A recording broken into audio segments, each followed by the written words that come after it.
Welcome to the Up Arrow Podcast with William Harris, featuring top business leaders sharing strategies and resources to get to the next level. Now, let's get started with the show. Hey everyone, I'm William Harris. I'm the founder and CEO of Element and the host of the Up Arrow Podcast, where I feature the best minds in e-commerce to help you scale from 10 million to 100 million and beyond as you up arrow your business and your personal life. Joining me today is Gerrie. Andrew is the founder of Mend, a PR and earned media agency specializing in the active lifestyle, hunt, fish, and outdoor industries. With nearly a decade of experience, Andrew has successfully built media strategies for iconic brands like Tecovas, Tom Beckby, Sims, Filson, and Costa Del Mar, helping craft and amplify their unique brand stories. His expertise in securing top-tier coverage for his clients across platforms like Men's Journal, Wall Street Journal, and Esquire sets him apart as a leader in the PR world. I am very excited to have you here, Andrew. Thanks for joining. Thanks for having me. Yeah, I got to give a shout out as well to Robert Gilbreth, the former CMO of ShipStation, friend of mine, previous guest on the Up Arrow podcast as well, episode number 4. Check that out if you haven't already. But he's the one who put us in touch. And so, Robert, thank you very much. Robert's a great guy. He gave me my first internship at ShipStation, one that I did not deserve, but I'm grateful for. And I learned a lot from him for my few years of working under Robert in the marketing department. That's very cool. Maybe we'll open that up here later in the episode. I want to get into the good stuff. We're going to be talking about PR, celebrities, and the inside track for e-commerce growth. Before we do, I want to announce our sponsor. This episode is brought to you by Element. Element is an award-winning advertising agency optimizing e-commerce campaigns around profit. In fact, we've helped 13 of our customers get acquired, with the largest one selling for nearly $800 million, and one that IPO'd recently. You can learn more on our website at element.com, which is spelled ELUMYNT.com. Again, we're going to be talking about PR, celebrities, and the inside track for e-commerce growth with Andrew Gerrie. Andrew, I want to start with just what's wrong with PR? That's a tough one. My mind goes to lack of authenticity, which I would argue is the most important thing in PR and for brands. And not genuinely telling your brand story and getting the word out on who you are. I think it kind of maybe is turning to poor storytelling and then relying on paid influencers and advertising, and it just has kind of shifted from like true earned media PR storytelling. Yeah, I feel like the early days of influencer, it felt almost as if that was a person who had used the product, loved the product, and they were just now sharing about how much they enjoy the product versus, they're hawking something every day. You told me before that people are tired of sponsored content. In what way? How are you seeing this? I think it's absolutely needed. It's a lever that you have to pull, but you need paid search, you need PR and earned media, you need all these different levers. I think that consumers aren't really buying the headline story, why Igloo makes the best cooler, sponsored by Igloo. Sure. Seeing something that's like clearly paid and sponsored every other scroll on Instagram, again, like you need to pull the lever, but it feels like it overwhelms the feed and the news stations.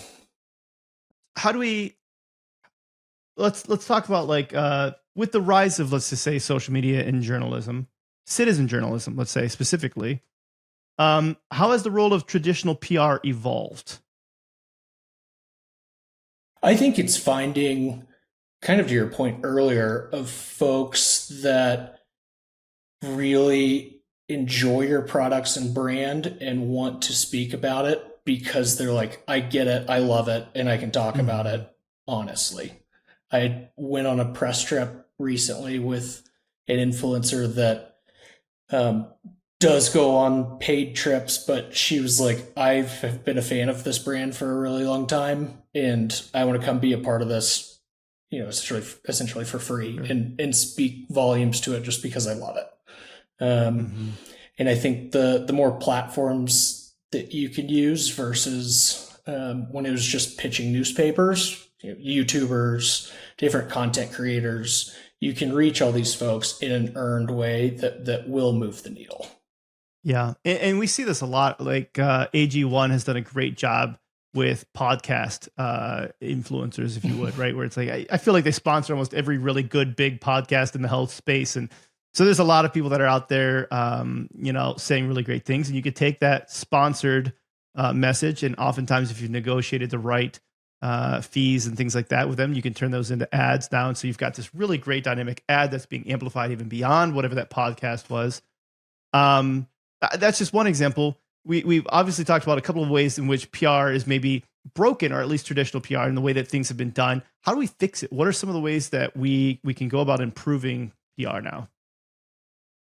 I think just genuinely speaking your message, developing honest relationships with journalists and writers, and being transparent, I think are a couple different things that would move the needle. I was thinking about how Yeti has done a great job. Like, they'll do press trips where they bring ambassadors, and they have a really solid ambassador list, and their PR folks and some of their paid folks and their creative team, and either have some sort of event where they can accomplish a lot of different things at once across all of their channels and generate a little bit of buzz. Sure. How do you stay authentic when something is still sponsored? That's a good question. I think, for instance, if you're going to run a paid story in a men's journal, you can work with a journalist that's writing it and make sure that it is on brand and on message through and through. I don't know if that's a great answer, but that's something that I've worked with brands in the past where, like, it is a paid sponsored piece, but I've worked with this journalist before. We can insert these key messages from our brand or the product initiative and still get across what we're trying to say. Yeah. When you and I were talking earlier about this, I know you had mentioned that there are still some journalists that have really good integrity, and they want to know that the product actually lives up to the hype that is in there. And so they're putting it through their own version of tests and making sure that it is good before they go about this. Which I really appreciate. Journalists are curious creatures, and yes, there's still a ton of honesty and integrity in the media field, and I see that day to day. Some journalists that I've worked with over the past decade are some of my close friends. Yeah, for sure. And to your point, I've sent products too that I've been excited about, and they'd be like, it didn't stand up, or this wasn't the right fit. And fortunately, they weren't going to slander it online, but they gave me honest feedback, like, hey, I'm not going to genuinely give this a third-party endorsement, which is what all we're, what every brand is looking for, because it didn't live up to the hype. And then I can report that feedback to the brand and find ways to improve. Are there examples that you could think of where somebody went ahead and published a third-party review of something like this that was not necessarily the most positive, but the brand was able to use it to their benefit still?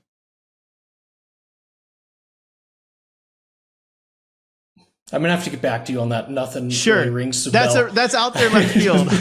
No, I mean, I wish I had a good answer. I've had journalists, I've working with them on a story, and then I see it get published, and it has really not much to do with what we were talking about. It's just the angle that they took it. Sure. Maybe this is an example, but there is a journalist I worked with at the Manual.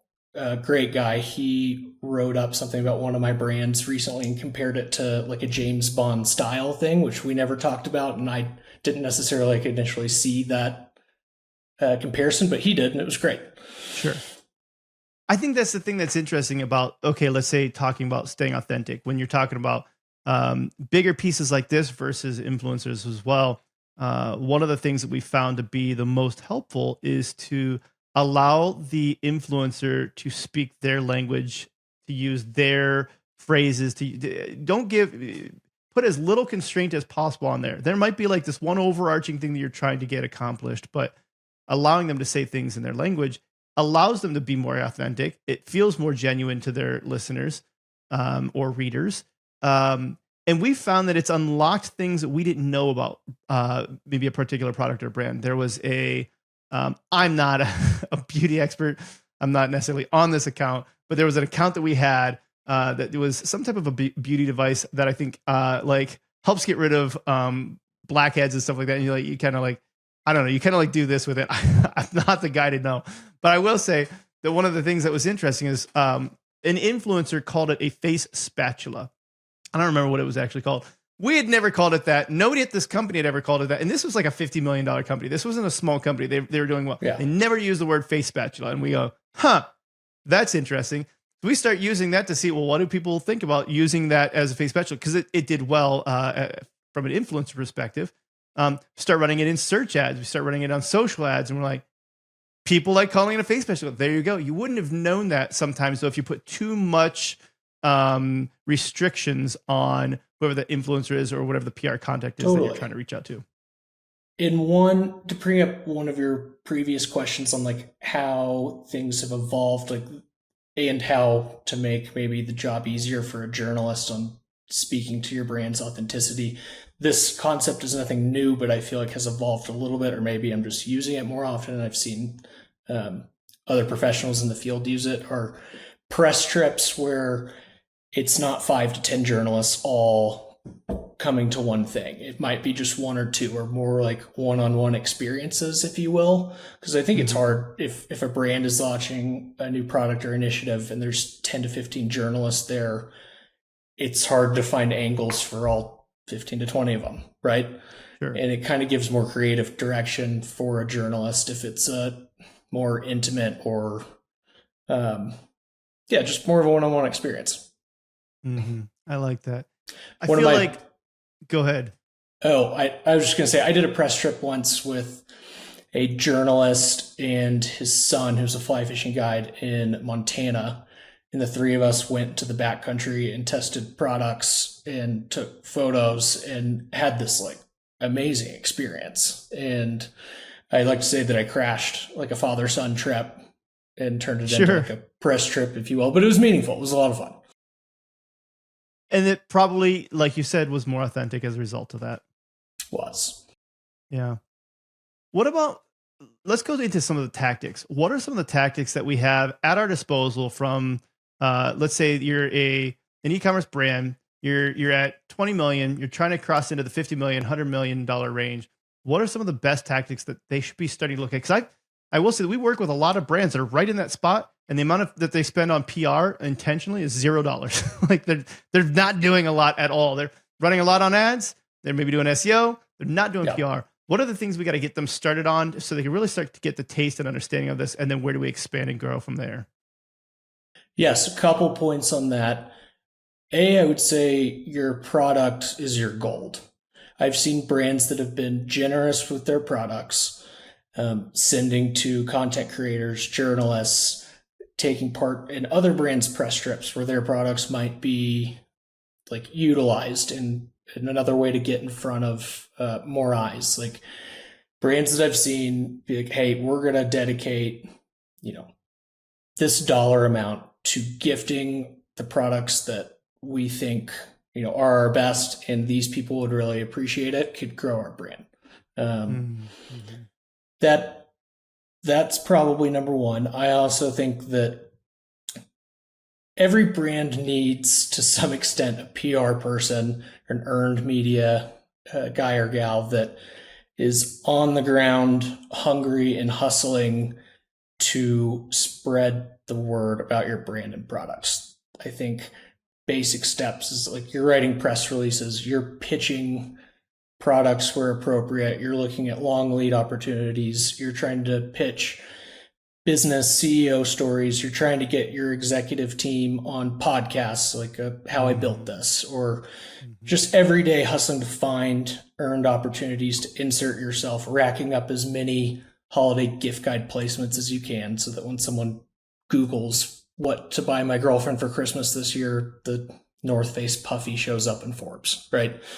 Yep. Those are some of the blocking and tackling aspects of it that I think are really important for a brand. And I don't think you need that much to push things forward and to start getting momentum. I think it's interesting you bring up like holiday gift guides, for instance. You're not going to get on the list without reaching out to somebody.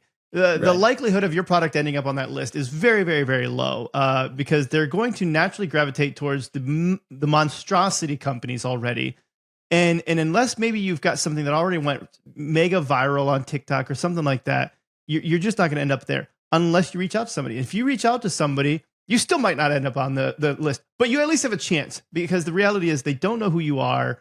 What are tricks, let's say, if you are a smaller brand, $25, $50 million, and you haven't maybe reached that status yet of being able to get onto the holiday gift guides? I think my number one piece of advice would be developing relationships with those journalists. It's tough, but and treating them like they're your friends, and they, like I said before, like they certainly can be. It's a lot easier to get your product included regardless of the size of your brand if you've worked with that journalist before, at least in some capacity. Like they'll open up your holiday lookbook with the key products that you're trying to push and be like, oh, I've worked with Andrew before and I haven't really heard of this brand before, but I trust him. This looks cool. I'm going to test it out and try to throw it in there for him. I think that's certainly one avenue. And I think that's key to your point where you could do this as a brand on your own. But if you have no relationship with these journalists, then you have to have some other way of making it very exciting for them versus, it's like, hey, Will just reached out to me. I've never met Will before. He says, I got to check this out. I've got 800 other messages that say I got to check out their products. I'm passing up on Will, unfortunately. But Andrew reached out to me. I know Andrew. We go way back. We've done a lot of other things together. Andrew sent me a lot of really good, interesting things. I'm at least going to open the email. I'm at least going to read through this email. I'm at least going to consider it. And so that's the first piece into making sure that you actually get into this gift guide. Yeah. And other just small blocking and tackling details that can also really help is a catchy subject line and personalization. Like if the journalist is going to open up your email, there needs to be, hey, I've been following your YouTube channel for a while. I really like what you wrote about this. Like something honest and complimentary, and whatever you're pitching is applicable to them. Have you ever tried the antithetical subject line where it's like, do not include this product in your holiday gift guide? Like the opposite, right? I think I told you. I don't know. Maybe. I think I told you my most opened email a couple of years ago. Bonefish on Drugs. What was it? I worked with a nonprofit called the Bonefish and Tarpon Trust. Yes. And they were finding pharmaceutical contaminants in bonefish in southern Florida. And they came to us with this research project that was like, hey, this is like pretty devastating research that's proven that like essentially folks are flushing their drugs down the toilet and it's entering the waterways. And if bonefish are found with pharmaceutical contaminants, I bet that there's other fish out there that we're eating that potentially have the same.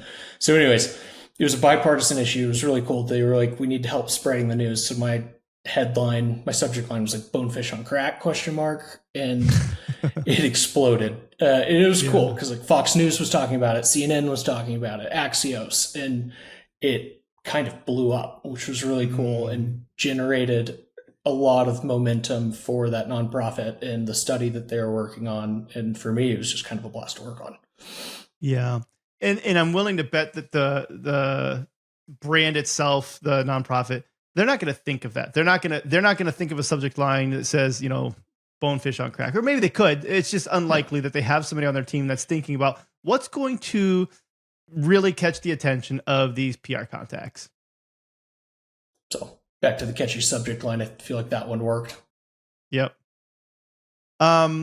You also mentioned product is gold, and I love that one because this is a hint at an upcoming podcast that I haven't recorded yet, but I had a meeting yesterday with somebody, and I won't say his name for right now, but I'll give some hints.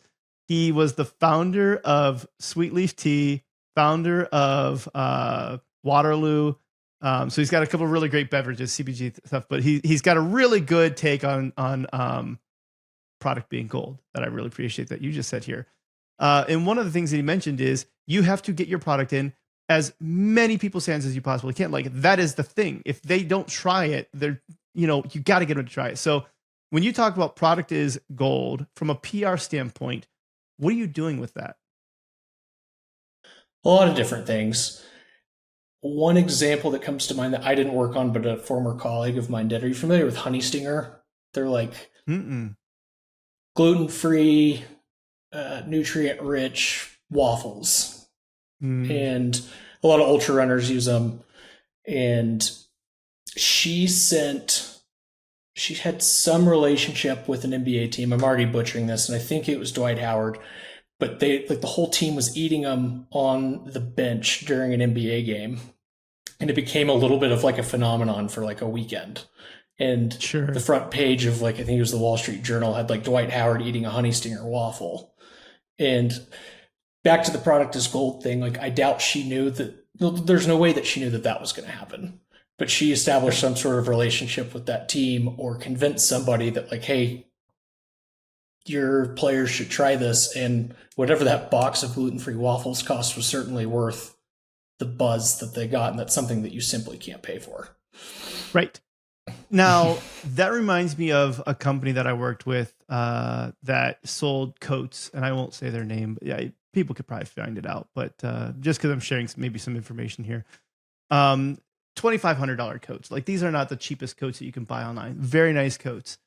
And they had an entire person dedicated to celebrity seating. And so it's one thing, getting it in the hands of every person that you possibly can. There's another thing with getting it in the hands of a few very select people. And that's hard to do. But they had somebody, to your point, let's say, having the right relationships is key there. And so getting it in front of some people. So anyways, these coats were worn by Meghan Markle. They were worn by J-Lo. They were worn by a lot of other really good celebrities. And whenever that would happen, they wouldn't have to, as a brand, to do anything about it. Tabloids and everybody else would take pictures and say like, hey, here's the coat that she's wearing, by the way, or whatever that is. And sales would just absolutely go through the roof. But I will say that of all the celebrities, the one that had the biggest impact by far was Meghan Markle. I mean, we're talking like 10, 20, 100x. I don't remember how much, way more than any other celebrity that was there every single time. And they call it the Meghan Markle effect, apparently. This is not just with them. This is like a thing online. I will say that my number one tweet that exists online that I've ever done was talking about Meghan Markle. And it's just, there is a raving fan community there that will just go after anything that she is involved in. Yeah, that's awesome. I would almost say the same thing about Yellowstone. Sure. If your products were to be lucky enough to show up on their cast and crew, kind of this whole Western lifestyle movement that has lasted multiple years, which I'm grateful for because I'm from Texas and now live in Western Colorado. I'm wearing cowboy boots every day, but I think that's probably not to the Meghan Markle effect, but probably something similar. Sure. The amount of like how to dress like the Duttons, this fall is a pretty common headline. So do you have any tips for celebrity seating that you can think of where, again, smaller brand, they want to get out there, they want to do some celebrity seating, and they don't have the first idea of how to go about it? That one's tough, and I'm certainly super far from being an expert to talk about this. Sure. If there's a celebrity PR guy or gal listening to this, they'll probably roll their eyes at my response. But I would say developing a relationship with their stylist. Somebody close to them. Sure. Yeah. Or, there's a lot of costume and stylist designers out there that are calling in trunks for different features, shoots, videos. And sometimes that can be pretty pricey, gifting from your brand. Like, they'll call in different colors, sizes, and I've seen it work and I've seen it not work. But I would say to be able to even get there, you need to be in touch with whoever is styling these celebrities. So we've hit on a few topics, tactics, I should say. What are the ones that we're missing? We've talked about holiday gift guides, celebrity seating, YouTubers and podcasts. What else am I missing that really should be in like a part of the tool belt of anybody that's really starting to round out their PR game? Yeah, can we talk about regional press and Sure. opening new retail locations? Like I worked with the D2C brand Tecovas for a long time, and they were aggressively opening up retail stores across the country. And we had a plan in place for each one. So if it was Birmingham, beforehand, we planned an event like a store opening or a ribbon cutting. And then we did like either gift cards or some sort of promo where like a band would show up and there'd be cocktails and you could invite either the general public and or the regional press, broadcast crews, influencers, all to this event. And like, while the Birmingham Business Journal might have a smaller reach, I still think it's super important, regardless of your size, that the regional press are continuing to talk to you. And it just can't hurt if broadcast stations are showing up to your retail locations, or if somebody locally, if Visit Birmingham wants to come by and do a whole Instagram reel on your new storefront, or quickly talk to your retail executive. There's a lot of different nitty gritty things that you can do, and I think that they all add up. And I think it's important for brands to be doing them. I love the idea of regional because there's a lot that you can do there without having to do something that's that newsworthy, or rather, it is newsworthy at the regional level. Right. And an example that I would give there is it's like, hey, if you just did this one little small thing and like you're the fastest growing in your city, it's like, well, that's newsworthy regionally. It's not newsworthy nationally, but it is newsworthy to your regional paper that you're the fastest growing business in your city. And so there are things you could do now that you can at least start opening up that PR and develop those chops. But let's talk about getting that national press then. So you can't just do the same basic tired things. You have to do something that is newsworthy. There's I've always heard of the 7 pillars of newsworthiness. Some of the ones that I had to Google it real quick. So I'm like, I don't have these memorized. PR is not my thing. But it's like proximity, timeliness, oddity, conflict, human interest, relevance, prominence, novelty, celebrity. There's a lot of ways in which you can make sure that you have a story that is newsworthy. When brands come to you, how do you evaluate or what kind of ideas are you coming up with to be able to help them come up with something that is newsworthy? Is it something that they've already done, or you oftentimes look at this saying, we need to craft something now that's newsworthy? You existing is not enough. It's a little bit of everything. I think a lot of times, sometimes brands will come to me with like, we're coming out with this thing. It's going to be super cool. Here's like the initiatives that we're working on. And then they'll mention a few different things that they've already done that they kind of just mow over. I'm like, wait, can we go back to that first thing? Like, I didn't know that you were doing that you had done that before. Or that you were working on that initiative. Like, I think sometimes ideas spur for brands that have already done something that they don't think is newsworthy, when the thing that they're trying to push might not be that applicable. I also think that jumping on the current trends is an obvious answer, but if you're pretty in loop with the different styles and trends and what people are talking about, you can use your brand or products and enter yourself into that conversation.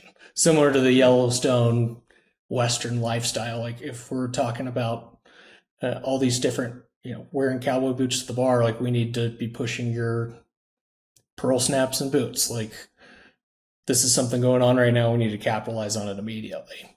Mm-hmm. Yeah. And that'd be like the timeliness, right? It's like, this is something that's happening right now.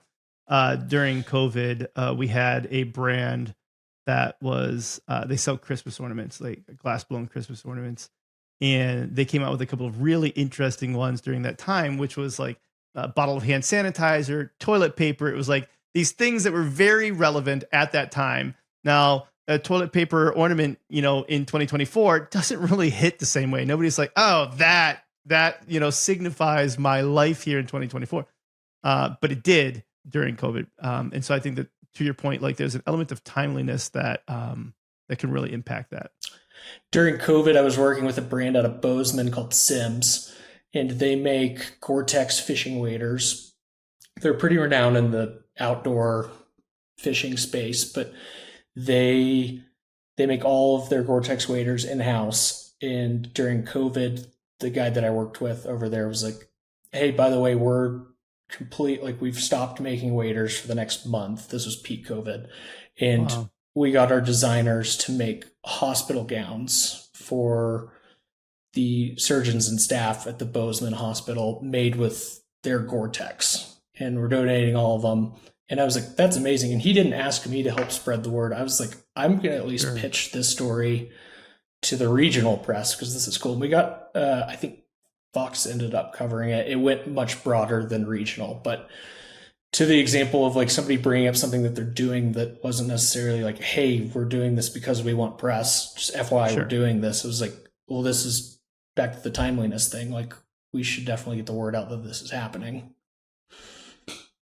There are things that are done intentionally for press, though, right? Something that's done that's fun and hilarious, and it was just to drive the press. Do you have any good stories of anything that you did along those lines? I don't, but at least nothing comes to mind. But can we talk about the Liquid Death ad?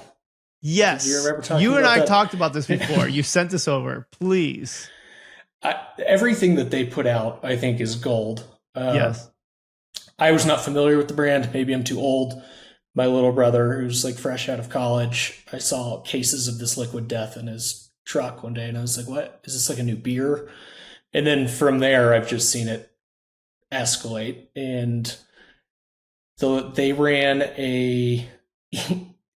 they put an eBay auction up saying that highest bidder gets 500,000 cases with the logo or design of your choice on the side. I think Coinbase ended up being the highest bidder for like $500,000. But brilliant. Like I know eBay still exists, but what big brands like that are thinking like, you know what, we should take this to eBay. That's right. Like good for their boardroom when they heard that idea that they're like, wait, this is awesome. And they took over the headlines and social feeds for the day, in my opinion. At least it was all over my feeds. Well, like you said, the return from that was far beyond the $500,000 that they got from that because they got so much press from that. Oh, that's a brilliant move. You're speaking from experience here. Obviously, you've done this for a number of years, and you've launched your own PR agency called Mend. Tell me a little bit about Mend. So I grew up a passionate angler. I love to fly fish, which is part of the reason why I love living in Colorado. But when you cast your fly, like you're casting your fly upstream, you have to mend the line. You make subtle adjustments so that the fly naturally floats down the stream like it would, a normal fly would, a caddis or a grasshopper or a green drake. And if it looks funny, if you don't mend it correctly, if you don't mend it at all, it's not going to work. The trout won't be fooled by it, and it'll just kind of go along downstream. So it's cheesy, but my elevator pitch is I see a lot of brands out there putting their product in the wrong places or not putting it out there at all. And you want to position your brand and what you're about and your products at the right place and mend your line, if you will, so that it doesn't just go downstream unnoticed. What's the goal? Who are you trying to serve with this? I'm trying to serve brands in the outdoor active lifestyle, men's interest lifestyle, and hunt and fish. So brand, like consumer goods brands that kind of back to my point earlier, are looking for an agency that can help them move the needle, that understands the current landscape, that has deep media Rolodexes and relationships, that has successfully run product launches and collaborations with celebrities or country musicians, and can kind of really own that earned and PR strategy that can convey your message and that's fun to work with. So hoping to be that guy. Yeah, you threw out that country musician one then. So I've got to jump on that. Thomas Rhett, what did you end up doing with him? So Thomas Rhett, awesome guy, obviously a very talented musician. I especially noticed it during COVID when he would do a lot of like Instagram reels where he'd play a song in his studio, just unplugged, and would post it. He always wears brands that he's like genuinely stoked about and goes out and buys because he sees it on his feed or his buddies are wearing. One of those was with Tecovas. I can't take credit for him. I didn't put the pieces together or like integrate the two, but eventually they established a relationship. And so I worked with his PR team on a launch plan. He came out with, I think, 6 different boots. They're all named after his family members, which is cool. Like his brother-in-law, his daughter, his wife. And we put together a plan to distribute a press release. I lined up some exclusives with him, with journalists at People and Esquire, and got a few folks on the hook that wanted to interview him and talk about this under embargo. And then once the launch day happened, they could post their stories and interviews so that we gained some traction there. It was a lot of fun. He designed the whole collection of boots, and it all stemmed from kind of that authenticity and like someone genuinely appreciating your products and wants to speak to them. Can't say that he was like, oh, I need to put this cowboy boot deal together so that I can make a bunch of money. That's not what he was doing at all. Sure. And that's why I think it turned out pretty meaningful. I think collaborations can be very impactful to everybody that's involved. Did an entire episode on brand collaborations earlier here. If anybody wants to check that out with Andy, who's over at Winnebago now.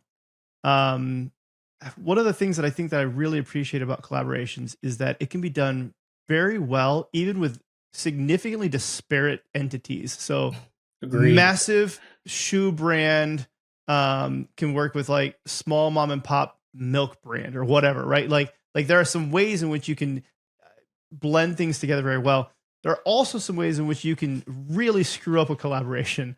Can you think of any examples of a collaboration, brand collab, celebrity collab, where it's like it didn't hit? Maybe it did okay, but it wasn't well.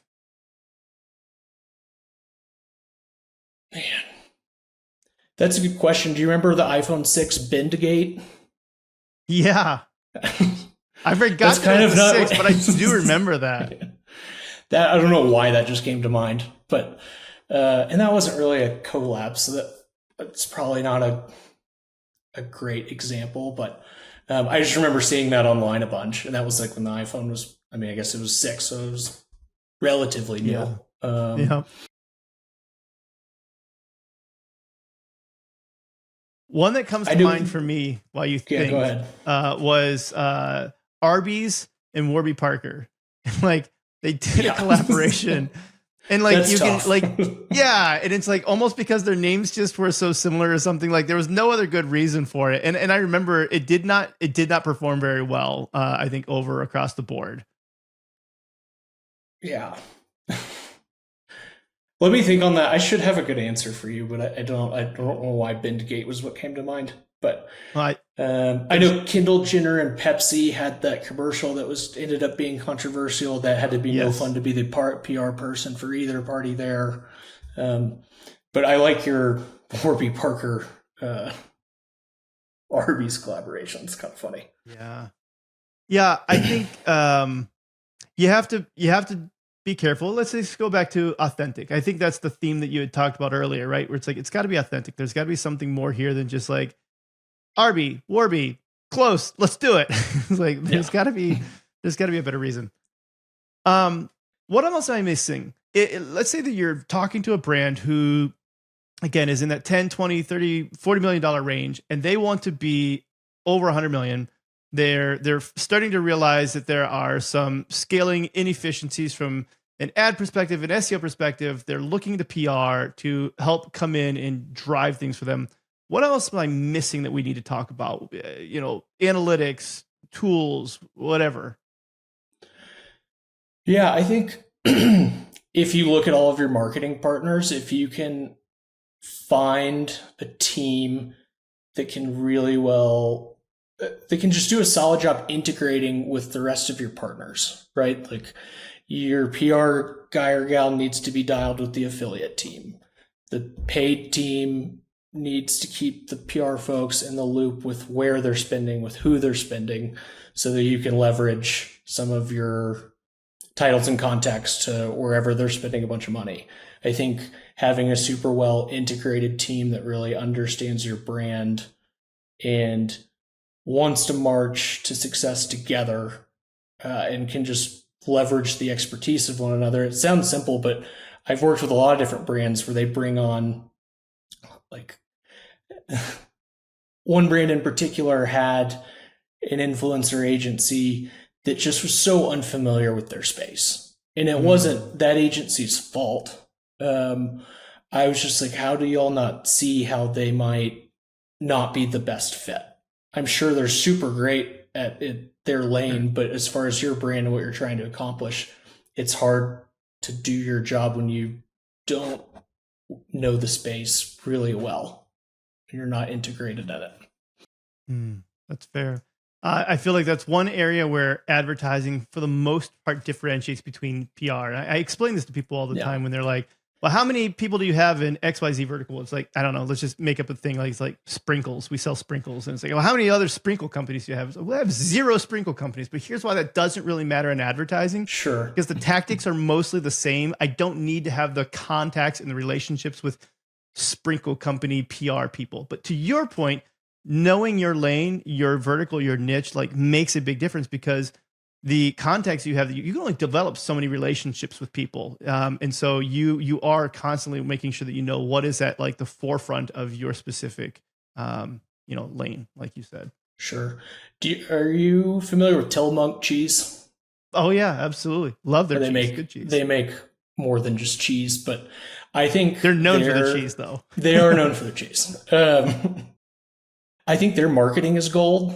Every campaign that they launch, everything on social. They did, like, the cheddar wheels of summer this past July, and, like, the whole push on social behind it. I was like, this is amazing. There's marketing wizardry going on back there. I don't know where I was going with this, but if they had a paid team that didn't understand what that brand was about, like, you could see them spending in all the wrong places. That's fair. Yeah. There's always an element there, but I'd say to a point, it's less relevant in the paid side than it is in the PR world. You need somebody, it sounds like, in your world who really knows the players in that specific area. I want to dig into a little bit about who is Andrew Gerrie then as well, because this is one of my favorite parts of the show. Tell me about your childhood and how that has helped shape you into who you are today. Yeah, so I grew up in Austin, Texas, back when it wasn't the bachelorette capital of the world, or Sure. It was tech focused, but every time I see the skyline now, I kind of can't believe it. It still is a lot tech focused, right? But but I was saying less so back then than it is now. Yeah. Like South by Southwest was always a thing, but it wasn't like as big as it is now. Yeah, so I grew up in Austin. I have 3 siblings who are awesome, 2 wonderful parents who taught us to work hard and treated us really well. And my dad's a financial advisor at Merrill Lynch. And his dad, my grandfather, was in the biz for like 60 years, long time. And that wasn't my path, but they've encouraged all of us to chase what we're passionate about, which is a blessing, because that's not every child's experience, which is somehow how I ended up in PR. I think I just like to talk to people, and I like cool brands, and I like trying to tell their story. My brother works on the event marketing team at Yeti. My sister sells medical equipment for Boston Scientific, and my youngest sister is in grad school and works at a private school in Austin. So we've all kind of done different things and are creative in our own ways. And I'm grateful that my parents have supported us all through the process. I went to UT and I helped start a t-shirt company. My buddy's uncle owns a screen printing biz, so I would hustle and sell date party t-shirts to the fraternities and sororities or just organizations on campus, slinging t-shirts and running back and forth between the screen printing office, loading them in my truck and delivering them wherever. But that was when I first got the experience of what it's like to hustle, try to figure it out, do the accounting, the marketing, the sale, all of it, and the delivery. And I really valued that time. So, and that's when the turning point in your career happened as well, if I remember correctly, right? That's when you ended up over at ShipStation. Yes, worked at ShipStation. I spent a quick stint in Hawaii in between starting my job, my prior agency, and moving to Colorado. You asked me when we first talked if I had any cool stories. I don't know if this qualifies as cool, but I feel like I should just bring it up. So I moved to Hawaii with, I had virtually no contacts. So I was like, I just want to go out on my own and see what it's like. That's great. And a friend of a friend found me an above garage apartment. And they're like, the family's great. It's right above Princeville in Kauai. You'll love it. And I was like, perfect, I'm in. So I showed up, moved in.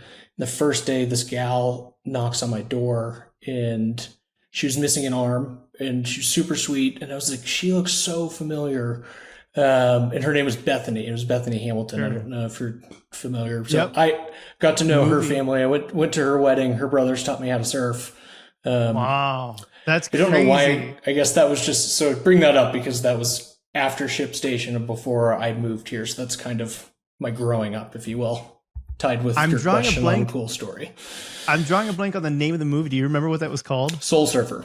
Soul Surfer. It's a good movie. I know that all of my daughters have watched it and really loved it. It's just it's a very inspirational movie. That's totally. Cool. They're a great family. Kauai is not a bad place to live either. Yeah. Well, aloha, pehi'oe, right? Ma'ika, mahalo. Yeah.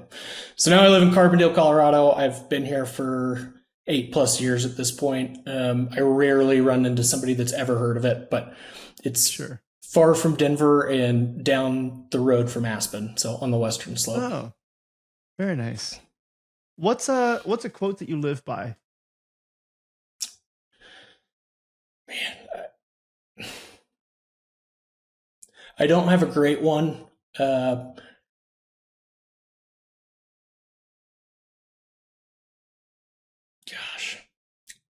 One of my former colleagues, had a note on his desk that was like, always be pitching, whether that's yourself, your brand, your products. It's almost like a blocking and tackling, always hustle. I've got a cheesy one that I think was my senior yearbook quote, which is why I hesitated to answer this question, but I should have just run with it. Okay. Well, that's the answer I probably want then. I know, but I was like, this is embarrassing. Jack Johnson, he's kind of love the musician. Okay. Yes. I think it's like, don't let your dreams be dreams. Why is that cheesy? No, that's good. I don't know. There are a lot of better quotes out there. That was my senior yearbook quote, and it just felt like, quit wasting time. Go get it. Yeah. You could quote a whole bunch of things from Jack Johnson. And one of my favorite ones is always, you've got everything you need when everything you need is enough. And I don't know if he's the original one to say it, but he's saying it at least. And it's like, oh, that's a good quote. Yeah. I graduated from the University of Texas and I'm a passionate football fan, although it's been tough over the past decade. One of their most legendary coaches, who the stadium is named after, is a guy named Darryl Royal. And he used to say, act like you've been there before, which I think is applicable to everybody. Don't get too cocky. Don't be too arrogant. Even if it's your first time, making it to the end zone of whatever your project you're working on, be humble. And I think he also said, dance with who brung you. That's good. I feel like we're going to start getting into some real good sports quotes too here. Sure. What are some things that you are doing to improve your personal life? I talk about up arrowing your personal life, and up arrow is mathematical notation for making numbers really, really big. And it's just definitely the idea. It's like bigger than exponentiation. Obviously, there are things that you're doing in business to improve business on a very intentional basis. But what about personal life, whether it's relationships, health? Like, are there things that you're intentionally trying to improve? Yes, I'm trying to spend as much time as I can outside every day. Whether it's, I try to go on a walk once a day with my wife and our dog, whether it's 30 minutes or an hour. It's a challenge to do it every day, but and people might laugh, like, how can that dude not go on a walk for 30 minutes? But just a challenge to do that every day. I've been golfing a bunch, which I feel like has been good for my overall mental health. I stink at golf, but for some reason it's therapeutic. I like to get out on the river, put down my phone. I think which is a big challenge for me because I always want to be connected. And I get that Apple is coming out with a way that you can communicate when you're camping and out of service, but I kind of hate that. Yeah. There's something cool about going on a 4-day camping float fish trip with, a group of guys or whatever, and not we won't be able to text anybody for the next 3 or 4 days. And we'll take a Garmin inReach so that, if something goes wrong, we can. But anyways, those moments for me, it's so much easier to just reflect and be more creative, less distraction, and then also building relationships with family, friends, like doing fun stuff. I think life is short. Seize the moment is what my dad always says. So Carpe diem. Yeah. More quotes. More. Why is getting outside so important to you? Like, what is it about it that you're like, this is something I have to do? Something about being stuck inside is a little bit confining, which is why I brought up to you that I was dreading winter. Because getting outside, there's tons of opportunities to get outside in the winter, but when it's, snowing and 20, the motivation to go out there and go ski or whatever it is more challenging than when it's 75 and sunny. But something about the confinement of being outside. And then once you go and do it, like skiing with all your friends is really fun. I think my wife and I are going to pick up Nordic skiing this year. Could crash and burn. I have no idea, but just more opportunities for us to spend time together and be outside. It just can't hurt. Totally. We both obviously live in cold climates. I'm in Minnesota here as well. So winter is very cold and very long. And not as much skiing. We do have some skiing. But aside from, let's say, the obvious things, I always say the best way to enjoy winter is to actually just enjoy winter, right? Like, you need to find some things that you enjoy doing during the winter. And whether this is skiing or snowboarding, this could be snowmobiling, but it's like, figure out what that is that you're like, I'm excited now to go outside. And one thing that we did, my wife and I, as a date night, I think it was just last year, that I thought was pretty cool, and I hadn't seen it before. Somebody else put this on, but you don't need to have it be through an event, was moonlight snowshoeing. And what was so cool about this is, because of the white of the snow all around you, the moon, it lights up things so much that you really didn't need a flashlight or anything to kind of just go snowshoeing in the middle of the night. And it was just a really peaceful, calm, breathtaking moment. So something else exciting that people could do if they are not excited about all of the snow in winter. Yeah, no, totally. We started cooking a bunch. Are you familiar with Half Baked Harvest? If not, you should check Tegan out. She's got a massive following. Okay. All of her recipes are pretty good. It's fun to make good food. Yes. My mom was always an amazing cook. My grandmother was an amazing cook. That's something fun to do with friends and my wife, and we can find healthy stuff to make. And it's another thing that we like to do together outside of work. It's amazing. It's therapeutic. I enjoy cooking as well. It's one of my favorite things actually to do, and I try to do it as often as I can. What's a recipe that you've made recently that you're like, this is good and everybody should try this? Yes, I have one that does not miss. It's a one pot skillet creamy orzo chicken. Ooh. And it's got sun-dried tomatoes and kind of the whole 9 yards. It is a half-baked harvest recipe. I'll text it to you after this, but we'll add it to the show notes. Yeah. We'll do a deep dish mac and cheese for game days on Saturday, which is not healthy, but a ton of fun and super god. Yep. We like steak and risotto. But yeah, anything in a cast iron, I'm a sucker for. Nice. Yeah, you got to season it, keep it seasoned. Don't wash it with soap, right? No. Like there's a little bit of care, but once you do it right, it's good. It's fun. Andrew, it has been absolutely amazing getting to know you more, learning more about PR and what we can do to improve our brands. If people wanted to work with you or they wanted to reach out, follow you, what's the best way for them to do that? Yeah, I can give you my website is mendmedia.co, and then I can share my email address, and then we're on social, LinkedIn, Instagram. Yeah. I think that's the best what's your handle there on what's the best handle? I think it's mendmedia.co. Okay. So yeah, I appreciate it. This is great connecting. Hopefully I didn't bore your listeners. Would love to chat with anybody that just want to have a conversation about earned media or PR. Happy to make connections and chat. Oh, that's great. Well, again, I really appreciate you sharing your time, sharing your wisdom with us, and everyone for tuning in. Appreciate you listening. Hope you have a great rest of your day. Thanks for listening to the Up Arrow podcast with William Harris. We'll see you again next time, and be sure to click subscribe to get future episodes.